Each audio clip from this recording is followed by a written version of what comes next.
வணக்கம். அண்ணன் சீமான் கல் இறக்கும் போராட்டத்துக்காக திருச்செந்தூர் குலசேகரப்பட்டினத்தில் போய் பனையில் ஏறி கல் இறக்கியிருக்கார். இந்தியாவிலேயே எந்த ஒரு அரசியல் கட்சி தலைவர்களும் செய்யாததை அண்ணன் சீமான் செஞ்சுருக்காரு.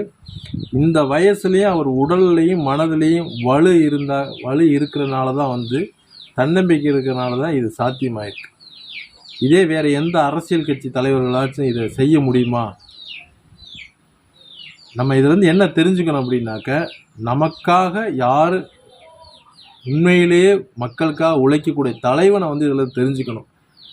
ஒரு புகழ்பெற்ற நடிகனையோ ஒரு 50-60 வருஷமாக அந்த மண்ணில் ஆட்சி செய்த அரசியல் கட்சி தலைவர்கள் யாருமே செய்யலை.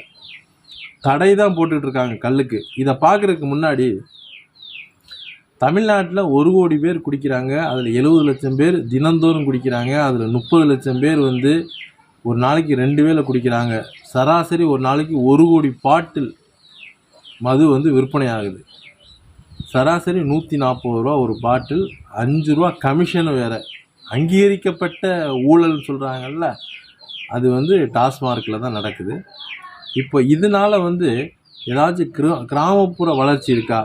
1 கோடி பேர் தினந்தோறும் குடிக்கிறனால எத்தனாயிரம் கோடி வர்த்தகம் நடக்கும். இந்த வர்த்தகத்தினால மக்களுக்கு, இந்த மண்ணுக்கும் மக்களுக்கும் இந்த நாட்டுக்கு அதனால் ஏதாச்சும் நன்மை இருக்கான்னு கேட்டால் நன்மை இல்லை. இது சராசரி ஒரு 10 முதலாளிகளுக்கு மட்டும்தான் இத்தனாயிரம் கோடிகளும் போய் சேருது.